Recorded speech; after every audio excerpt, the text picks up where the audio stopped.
नमस्कार दोस्तों, ढोल में पोल चैनल में आप सब मित्रों का हार्दिक स्वागत करता हूं।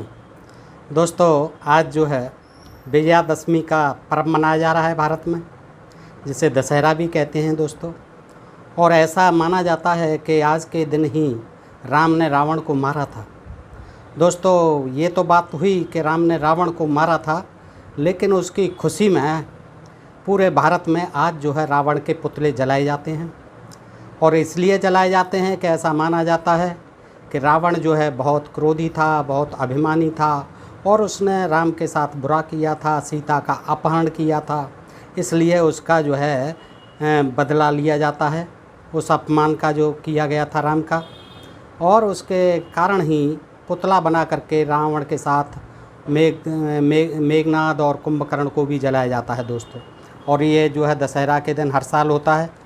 यद्यपि कुछ लोग इसका विरोध भी करते हैं, कुछ ब्राह्मण समाज के लोग जो है जगह जगह कुछ उनके संगठन विरोध करने लगे हैं कि आखिर रावण ब्राह्मण था और हमारे ब्राह्मण भाई के साथ ऐसा क्यों होता है, उसका अपमान क्यों होता है।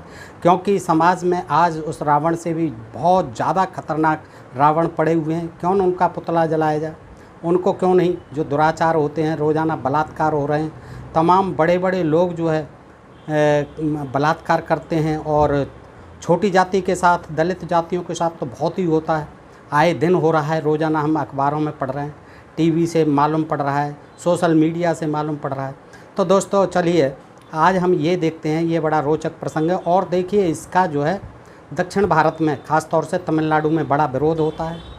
और वो कहते हैं कि हमारे ये पूर्वज थे, द्रविड़ थे रावण जो है, और वहाँ उनकी रावण की पूजा होती है। और उन्होंने यहाँ की जो रामलीलाओं में ये दशहरा पर और रामलीला में जो जलाए जाते हैं पुतले, ख़ास तौर से रावण के, और उसके सिर पर गधे का सींग भी लगाया जाता है। तो ये कई तरह से अपमान होता है। तो इसके विरोध में वो तमिलनाडु में वहाँ के लोग जो है राम का पुतला फूंकते हैं, राम का अपमान करते हैं।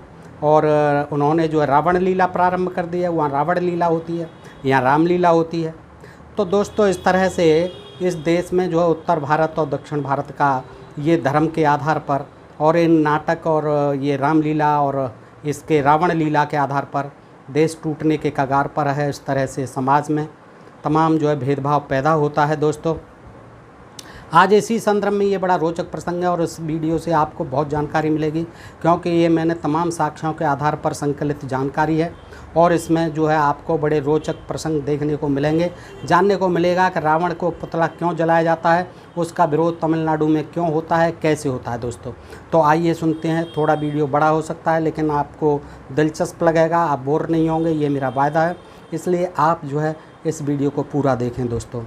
तो देखिए, कुछ लोग ये कहते हैं, जब प्रश्न होता है कि रावण का पुतला क्यों जलाया जाता है, तो कुछ लोगों की ऐसी मान्यता है कि रावण बहुत विद्वान था, गुण संपन्न था, शिव जी का भक्त था, चारों वेदों का ज्ञाता था, संगीतज्ञ था, लेकिन इसके साथ साथ वह चरम सीमा का अभिमानी था, ऐसा माना जाता है। और ये भी कहा जाता है कि मनुष्य में कितने ही गुण क्यों न हो, अगर वह अभिमानी है तो सब गुण बेकार हैं। यही कारण है कि राम आदर्श बन गए और रावण राक्षस कहलाता है। तो इसमें जो है ये देखा जाता है कि लोगों की ये मान्यता है कि रावण बहुत क्रोधी था, बहुत राक्षस था। लेकिन ये आप देखेंगे कि हमारे इन धार्मिक ग्रंथों में तमाम लोग जो है रावण से भी ज़्यादा क्रोधी और रावण से भी ज़्यादा घमंडी हो गए, अभिमानी हो गए। लेकिन उनका पुतला क्यों नहीं फूंका जाता है, उनके साथ जो है दुर्व्यवहार क्यों नहीं होता है, उनका क्यों नहीं अपमान होता है। तो क्योंकि ये देखिए, पढ़िएगा आप, तो दुर्वासा थे, बड़े क्रोधी थे, हर एक को शाप दे देते थे, जिनको कि शिव जी का अवतार बताया जाता है, अनुसुईया से पैदा हुए थे, तो बहुत क्रोधी थे। परशुराम जी बहुत क्रोधी थे, लक्ष्मण जी बहुत क्रोधी थे, उनको शेषनाग का अवतार बताया जाता है। तो और दुर्योधन और शिशुपाल बहुत कुख्यात व्यक्ति हुए हैं महाभारत के अंतर्गत। दोनों को अभिमान के अनुसार अवतार की सीमा तक अभिमानी प्रतिपादित किया गया है महाभारत में। किसको? शिशुपाल को और दुर्योधन को। शिशुपाल ने तो कृष्ण से अपमानजनक शब्द कहे थे, बड़ा घमंडी था, बड़ा क्रोधी था। और दुर्योधन ने तो राज दरबार में जन समुदाय के समक्ष द्रौपदी को साड़ी उतारने तक का दुस्साहस कर अपने उद्दंड अभिमान को व्यक्त किया था। लेकिन उनके पुतले क्यों नहीं फूंके जाते हैं? और रावण राक्षस क्यों कहलाता है, आइए जानते हैं। रावण को राक्षस क्यों कहलाया जाता है और राक्षस का मतलब क्या होता है? क्योंकि वो ब्राह्मण था और वेदों का ज्ञाता था, शंकर का भक्त था, कई बार अपने शीश काट काट करके शंकर को चढ़ाए थे, शंकर से वरदान लिया था, फिर भी उसको राक्षस क्यों कहा जाता है? तो ये कहा जाता है कि अभिमान की अधिकता के कारण रावण के साथ किए गए दुर्व्यवहार को उचित सिद्ध नहीं किया जा सकता। अभिमान आधिक्य के कारण रावण राक्षस कहलाया, यह कपोल कल्पित मान्यता। ये मानना कि भाई अभिमान के कारण जो है उसको राक्षस माना गया।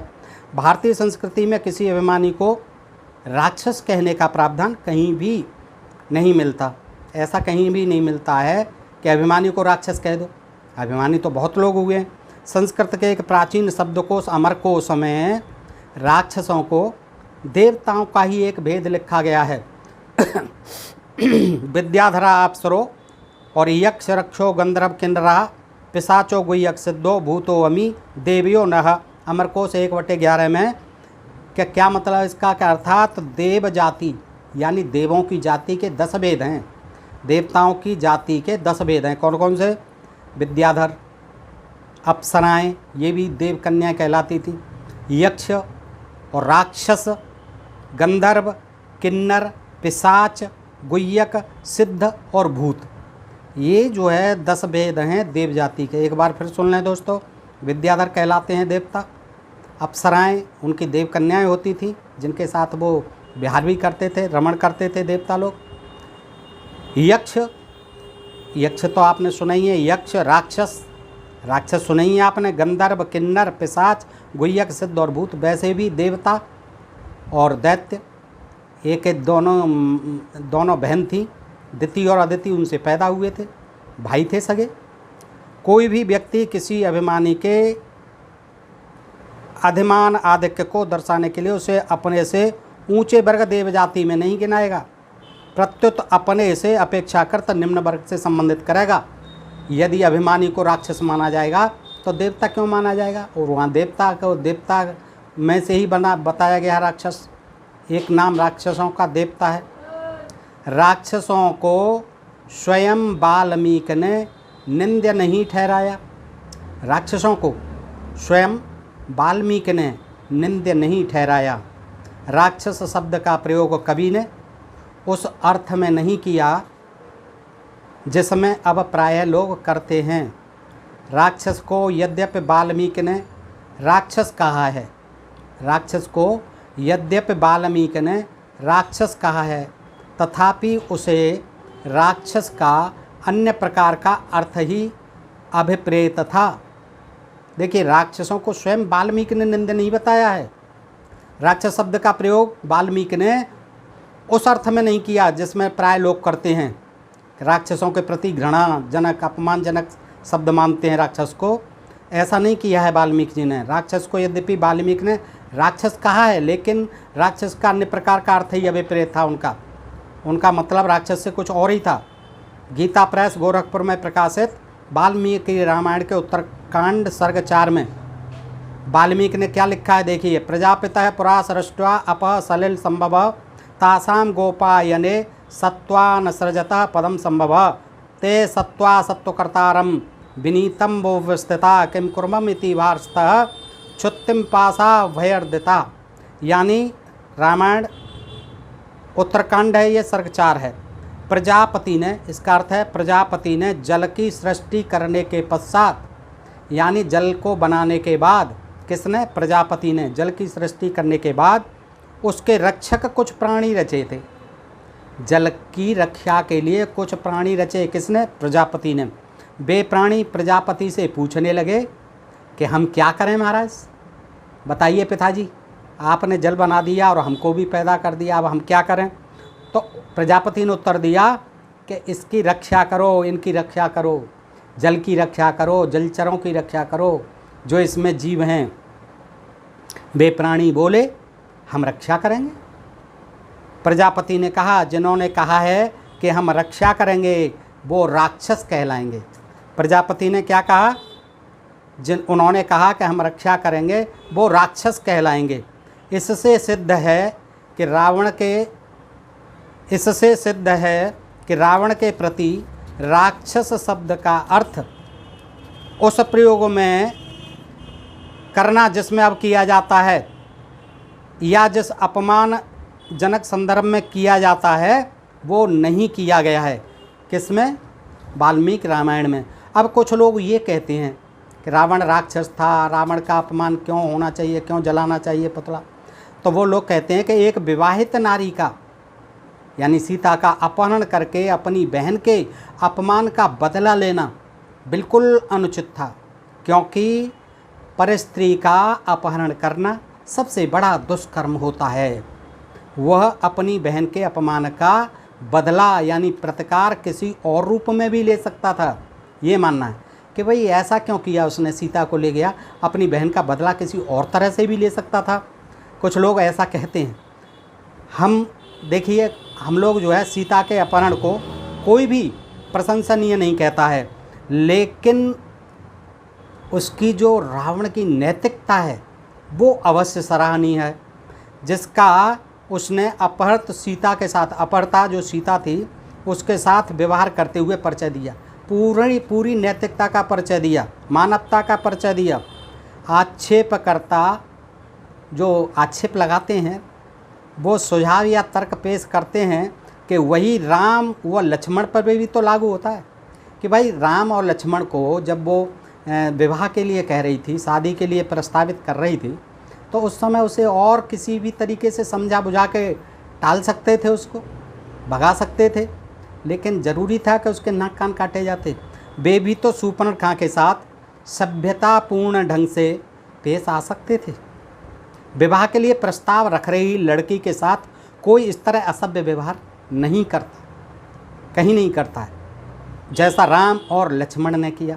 क्या दोनों भाइयों ने सभ्यता का दीवाला नहीं निकाला? वे किसी और ढंग से भी तो उससे पीछा छुड़ा सकते थे। रावण के बारे में लिखा है कि वह किसी और तरह भी तो भगिनी के तिरस्कार का बदला ले सकता था। वह यदि सीता के साथ भी वही कुछ करता, हाँ, जैसे कहते हैं कि और तरह से ले सकता था, तो ले सकता था। जैसे राम ने और सीता ने और लक्ष्मण ने जो उसकी भगिनी के साथ किया, शूर्पणखा के साथ, वह यदि सीता के साथ भी वही करता, तो राम और लक्ष्मण ने शूर्पणखा के साथ किया, तो क्या हुआ महाशय आपके लिए संतोषजनक होता? जो ये कहते हैं लोग जिन्हें सीताहरण पर आपत्ति है, जिन्हें सीताहरण पर आपत्ति है, क्या वे रावण द्वारा सीता के नाक कान काट लिए जाने पर संतुष्ट होते? वो भी नाक कान काट के चला जाता तो खुश होते ये लोग जो कहते हैं कि उसने सही किया था, अपनी बहन का बदला लिया और जो है उन्होंने नाक कान काट लिए। ये जो है रावण ने बहुत बुरा किया कि अपहरण कर ले गए। अगर वो भी नाक कान काट के छोड़ जाता तो अच्छा होता। रावण ने तो सीता के साथ बहुत ही सभ्य व्यक्ति की तरह व्यवहार किया। उसकी तो प्रशंसा की जानी चाहिए, बिल्कुल की जानी चाहिए कि उसने सीता का अंग भंग कर उसे कुरूप नहीं बनाया। उसकी मानवता और उच्च नैतिकता की दाद देनी चाहिए। प्रसिद्ध इतिहासकार आर.सी. मजूमदार ने एंशियंट इंडिया नामक अपनी पुस्तक के पृष्ठ 209 पर लिखा है कि नैतिकता के क्षेत्र में रावण अपने विरोधियों की अपेक्षा बहुत ऊंचा था। हमें तो केवल यहाँ लक्ष्मण और रावण की बहन के प्रति किए गए जंगली रावण द्वारा, यहाँ लक्ष्मण द्वारा रावण की बहन के प्रति किए गए जंगली व्यवहार और रावण द्वारा अपनी बंदी शत्रु रमणी के साथ किए गए सद्व्यवहार की तुलना करनी चाहिए। अब कुछ लोग कहते हैं कि सीताहरण रावण का एक अनुचित कार्य था, जिसका परिणाम सीता को भी आजन्म भोगना पड़ा। ठीक है, सब कोई मानता है कि भाई नहीं करना चाहिए था रावण को अपहरण, लेकिन यह बदले की भावना से किया गया कार्य था, प्रतिशोधात्मक कार्यवाही थी। सबसे अधिक अनुचित कार्य था राम के आदेश पर लक्ष्मण का शूर्पणखा का अंगच्छेदन करना। प्रतिशोध की भावना से राजनीतिक स्तर पर रावण ने अपना प्रतिकारात्मक कदम उठाया, बदला तो लेना ही था उसे।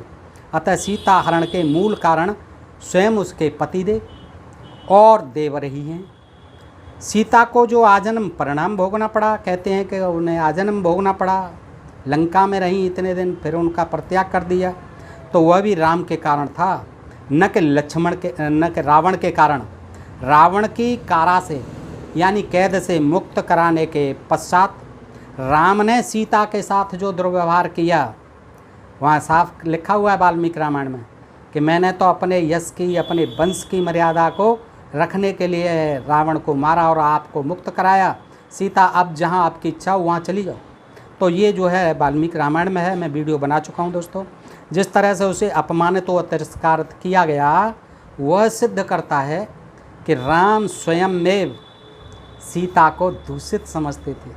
वो पहले दिन से कई बार अग्नि परीक्षा हुई, वो स्वयं जो है सीता पर शक करते थे, दूषित समझते थे। सीता स्वयं अग्नि परीक्षा देने के लिए अग्नि में प्रविष्ट हो गई। वह सब देवों की उपस्थिति में इसमें उत्तीर्ण हुई।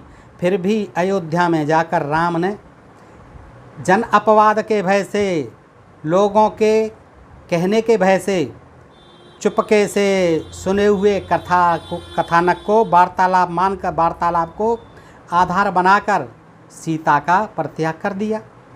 जब इतनी कठिन परीक्षा, अग्नि परीक्षा, इतने लोगों और देवों की उपस्थिति में ली गई थी, दशरथ जी भी आए थे, उसमें सब देवता आए थे, वशिष्ठ जी भी थे, तब कम से कम राम को तो विश्वास होना ही चाहिए था सीता की पवित्रता पर, शुद्धता पर, शुचिता पर।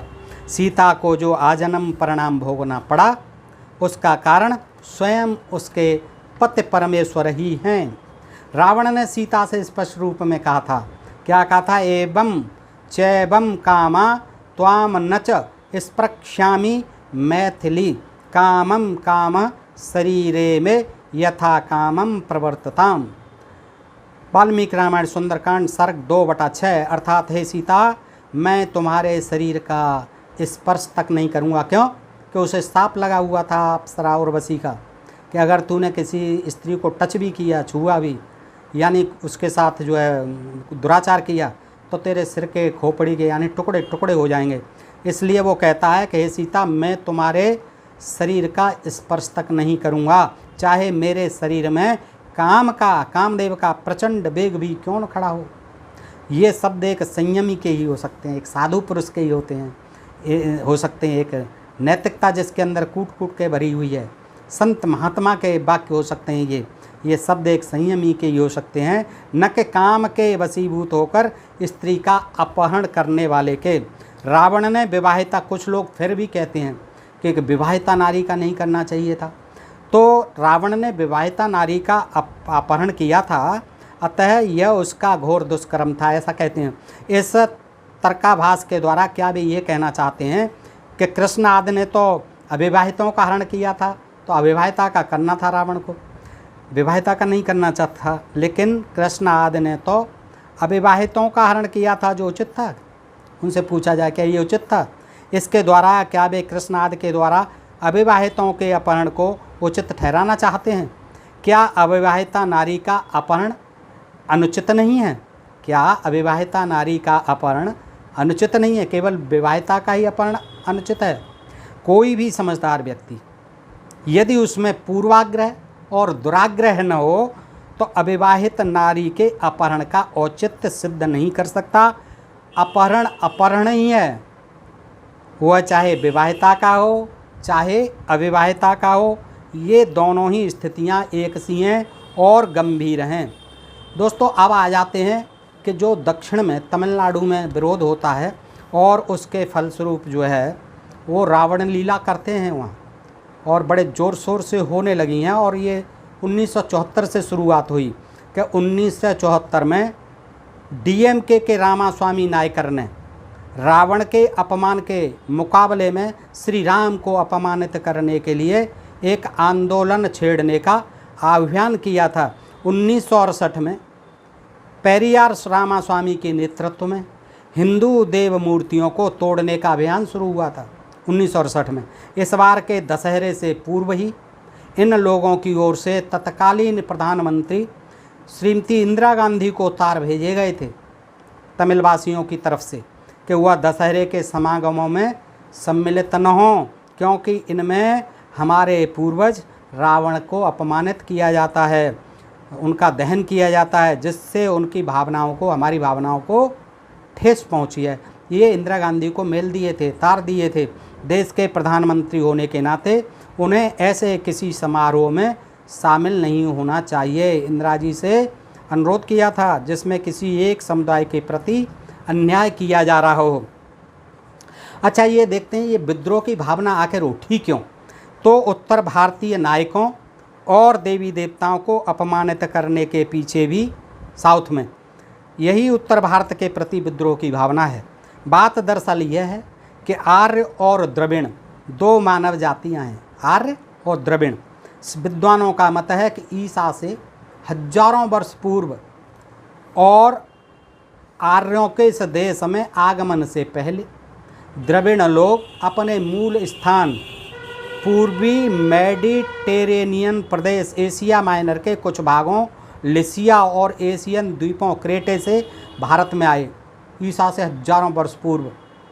Doctor Suniti Kumar Chatterji, Indo Aryan and history, पृष्ठ 42। हजारों वर्षों बाद जब आर्य लोग भारत आए, उसके हजारों वर्ष बाद भारत आए आर्य लोग, तब उत्तरी भारत में द्रविड़ों का निवास था। यहाँ जो उत्तर भारत में द्रविड़ ही रहते थे। इन्हें दास या दस्यु कहा गया, इनके द्वारा इन्हें ही दास और दस्यु कहा गया और वेदों में जो है इनसे ही टकराव हुआ है। उत्तर पश्चिम और पश्चिम तक इनका प्रभुत्व था द्रविड़ों का। ये शहर निर्माता और शांतिपूर्वक जीवन के संस्थापक थे। ये पशुपालन किया करते थे द्रविड़ लोग, जो यहाँ के मूल निवासी थे। 1920 में खोजे गए मोहनजोदड़ो और हड़प्पा शहरों की सभ्यता इन्हीं द्रविड़ों की कही जाती है। 1920 में खोजे गए मोहनजोदड़ो और हड़प्पा शहरों की सभ्यता इन्हीं द्रविड़ों की सभ्यता कही जाती है, क्योंकि इन शहरों की खुदाई मेडिटेरेनियन तथा पश्चिम एशियाई सभ्यता के अंशों का बहुतायत में आभास देती है। उच्च संस्कृति होते हुए भी ये लोग सैन्य संगठन में कमज़ोर थे। द्रविड़ लोग सैन्य संगठन नहीं थे इनके, अतः ये युद्ध प्रिय न थे, युद्ध का मतलब ही नहीं जानते थे। पहले इनके शहरों की विशाल दीवारों और ज़बरदस्त शहरों में से आर्य लोग भय खाते थे, लेकिन बाद में उन्होंने अपने लड़ाकू गुणों और सैन्य संगठन से द्रविड़ों को दक्षिण की ओर धकेल दिया। इस प्रकार दो विभिन्न मानव जातियों में प्रागैतिहासिक यानी प्राचीन काल से ही एक प्रकार की शत्रुता चल पड़ी। विजयी आर्यों के प्रभुत्व को पराजित द्रविड़ों ने स्वीकारा भी। सामाजिक और सांस्कृतिक क्षेत्रों में इसी कड़ी में किसी प्रागैतिक इतिहास काल में आर्यों के एक राजा राम ने दक्षिण के एक राजा रावण को पराजित किया।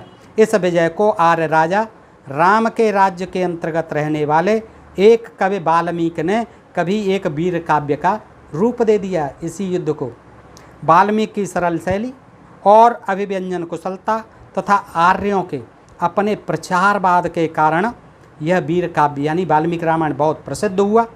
इसमें प्रतिनायक रावण को गलत और नायक राम को सही ठहराया गया।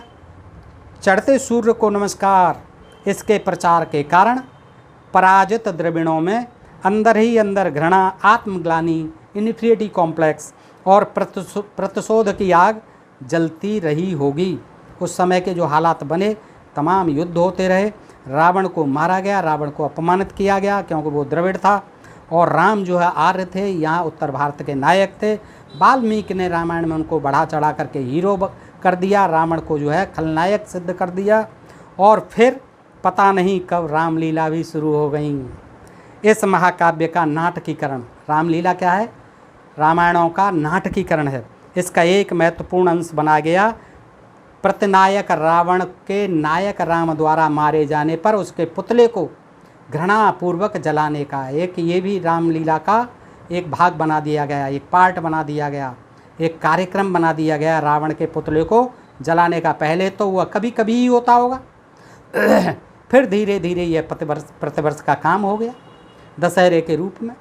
यह सब द्रविड़ों के प्रति आर्यों के मानसिक भावों का प्रतिबिंब था। यह प्रथा आर्यों के अहम को इतना तृप्त करती थी, उनके रक्त में इतनी घुल मिल गई थी कि उन्होंने अपनी भावी पीढ़ियों के लिए धर्मशास्त्रों में इसका जिक्र तक नहीं किया।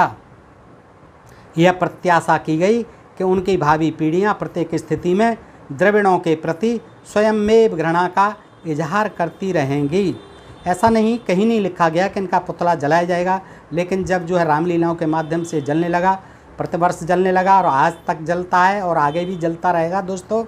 लेकिन ऐसा कहीं ग्रंथों में नहीं लिखा गया था, लेकिन उन्हें पता था कि जो कुछ भी हमने लिख दिया है वो द्रविड़ों के प्रति स्वयं घृणा और नफरत का इजहार करती रहेगी। आर्य लोग अपने शास्त्रों को प्रमाण मानते हैं, बात बात पर कहते हैं हमारे शास्त्रों में ये लिखा है, शास्त्र ये कहते हैं।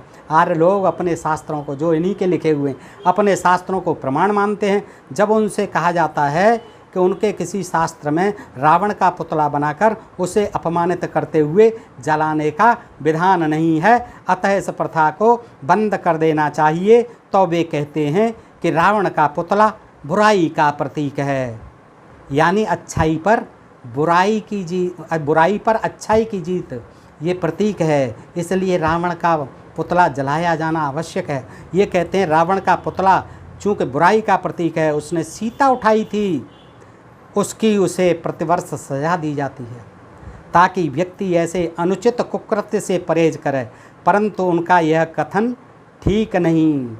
कितने सीख लेते हैं, कितनी सीताओं के अपहरण होते हैं, कितनी सीताएं मार दी जाती हैं, कितनी सीताएं जला दी जाती हैं।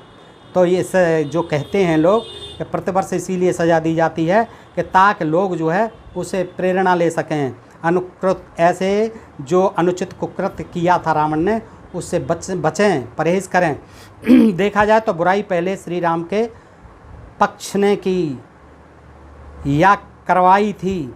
एक नारी के नाक कान कटवा कर विवाह के लिए प्रस्ताव रख रही नारी के साथ इस प्रकार जंगली व्यवहार करने वाले को बुराई का प्रतीक न मानकर अपनी बहन के साथ हुए अत्याचारों का बदला लेने वाले को बुराई का प्रतीक बनाना सरासर पक्षपात प्रतीत होता है, पक्षपात पूर्ण प्रतीत होता है।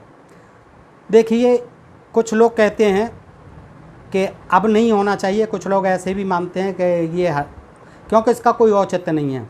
रावण का पुतला दहन करते रहो, कुछ भी करते रहो, औरतों पर जो अत्याचार हैं, बहन बेटियों पर जो अत्याचार हैं, उनको मार देना, बलात्कार करना, ये कम नहीं होते, कोई उससे सबक नहीं लेता है। आज परिस्थितियां बदल गई हैं, जातिगत उच्चता की बातें करना, विश्व शांति के मार्ग में रोड़ा अटकाना है, किसी को उच्च दिखाना, किसी को नीच बताना, ऐसे देशों को अंतर्राष्ट्रीय भाईचारे से निकाल दिया जाता है। ध्यान रखो, जो जातिगत उच्चता के आधार पर शेष मानव जाति के साथ समान व्यवहार करने को तैयार नहीं होते। आज मानव प्रलयंकारी युद्धों की विभीषिका से त्रस्त है, परमाणु बम तैयार रखे हुए हैं और जो है युद्धों की विभीषिका पर बैठा हुआ है ये दुनिया जो है, विश्व जो है। यह इतिहास के वैर वैमनस्य को बुलाकर हम हैं कि उस इतिहास के प्राचीन काल के इतिहास को लेकर के आपस में बैरभाव बढ़ाए हुए हैं। तो इसको हमें भुलाना चाहिए और फिर एक दूसरे के निकट आने की सोचना चाहिए। तदनुकूल वातावरण बनाने में ही सारी मानव जाति का कल्याण निहित है। ऐसे में भारत जैसे देश में जो इतिहास में पहली बार सारे का सारा एक झंडे के तले एक केंद्रीय शासन स्वतंत्र होने के बाद अधीन हुआ है, उत्तर भारत और दक्षिण भारत का विरोध उठना नितांत अवांछनीय व खेदजनक ही कहा जाएगा। यह विरोध खड़ा ही नहीं होता यदि उत्तर भारतीयों ने दूरदर्शिता का सबूत देते हुए दशहरे को बंद कर दिया होता या उसे उस रूप में परिवर्तित कर दिया होता कि उससे द्रविड़ संस्कृति के अपमान की झलक न आती, परंतु ऐसा हुआ नहीं। उत्तर भारत में प्रतिवर्ष अपने एक पूर्वज को अपमानित होते देख द्रविड़ों में प्रतिशोध की आग विभिन्न रूपों में सुलगनी शुरू हुई। उन्होंने यदा कदा केंद्रीय शासन से पृथक होने की मांग की, राज्यों को अधिक स्वायत्तता देने पर जोर दिया ताकि वे अपने क्रोध को मार्गीकृत कर सकें। उन्होंने प्रत्याक्रमण किए, अपनी भड़की हुई भावनाओं के आवेश में उत्तर भारतीयों की भावनाओं को ठोस पहुंचाने के लिए कदम उठाए।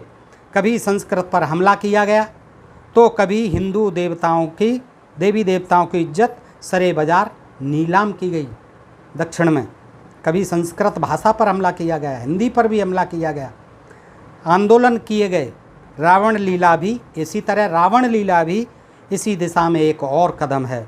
इस कदम के निर्णय पर आज उत्तर भारत में तिलमिलाहट है। सनातन धर्म प्रतिनिधि सभा पंजाब के महामंत्री ने तो भारत सरकार से रावण लीला का उपक्रम करने वाले को दंड देने का अनुरोध किया है, क्योंकि इससे हिंदुओं की धार्मिक भावनाएं आहत होती हैं। परंतु आज किसी समस्या का हल एकांगी नहीं हो सकता। यह नहीं हो सकता कि हम अपनी भावनाओं को सुरक्षित रखने के लिए तो एक आकाश पाताल एक कर दें, परंतु दूसरों की भावनाओं की ओर जरा भी ध्यान न दें। देश के वर्तमान हालात को दृष्टिगत रखते हुए यही उचित है कि अपनी भावनाओं को सुरक्षित करते हुए, राम की इज्जत को बचाते हुए दूसरों की भावनाओं का भी आदर करें। रावण को तिरस्कृत करना भी छोड़ दें। यदि रावण का पुतला जलाना बंद कर दिया जाए तो हमारा नैतिक पतन नहीं हो जाएगा। आज जब हम यह पुतला जलाते हैं तब क्या भारत की सीताओं की इज्जत सुरक्षित है? क्या दशहरा मनाने वाले राज्यों में विवाहिताओं और अविवाहिताओं के अपन नहीं होते? देश की वर्तमान परिस्थितियों को देखते हुए यही कहा जा सकता है कि राष्ट्रीय एकता एक ज्वलंत समस्या है। देश के सभी राज्यों में समन्वय यानी कोऑर्डिनेशन होना नितांत अभीष्ट है। ऐसे में देश में दो संस्कृतियों की लड़ाई शुरू होना बहुत घातक सिद्ध होगा। देश के हितों को ध्यान में रखते हुए हमें रावण को प्रतिवर्ष अपमानित करना बंद करना होगा। पूर्वजों की आपसी लड़ाई हुई थी, तात्कालिक परिस्थितियों के अधीन वे अपने समय में शायद ठीक रहे होंगे। उस समय जो भी लड़ाई हुई, जो भी युद्ध हुआ, जैसे भी हुआ, किसी ने किसी को मारा, उस समय की परिस्थितियों के अनुरूप रहे होंगे, वो उचित रहे होंगे। लेकिन अब उत्तर भारतीयों और दक्षिण भारतीयों का पारस्परिक मनमुटाव होना देश की एकता के लिए बहुत ही घातक है, क्योंकि भारतीय संस्कृति के उन ठेकेदारों को कुछ संयम से काम लेना चाहिए जो बहुत अभिमान के साथ रावण की व्याख्या करते हुए राम की रावण पर विजय को द्रविड़ों पर आर्य सभ्यता की विजय के रूप में पेश करते हैं। जवाहरलाल नेहरू ने भी letters from a father to his daughter पृष्ठ 164 में इसे उत्तर भारत के आर्यों और दक्षिण भारत के लोगों के बीच हुई लड़ाई कहा है। ऐसी बेतुकी बातें राष्ट्रीय एकता के लिए घातक होंगी। रावण लीला में राम का अपमान उत्तर भारतीयों के लिए तो असह्य है, परंतु क्या हम यह सोचने के लिए रुकेंगे कि अज्ञात अतीत से अपने पूर्वज रावण को अपमानित होते देखते द्रविड़ों पर क्या गुजरती होगी? उत्तर भारतीयों का पूर्वज विजयी हुआ। विजयी की संतति को अपने बड़प्पन का परिचय देते हुए उद्घोषणा करनी चाहिए कि यद्यपि कभी हमारे पूर्वज लड़े होंगे, लेकिन आज हमारे पारस्परिक संबंधों में दरार नहीं आनी चाहिए। ये दोनों अपनी अपनी जगह ठीक थे, परंतु अब हम सब आर्य या द्रविड़ नहीं हैं, भारतीय हैं केवल, और दोनों अपनी अपनी जगह ठीक थे, परंतु अब हम आर्य या द्रविड़ नहीं हैं, प्रत्यक्ष भारतीय हैं। हम परस्पर विरोधी जातियां नहीं हैं।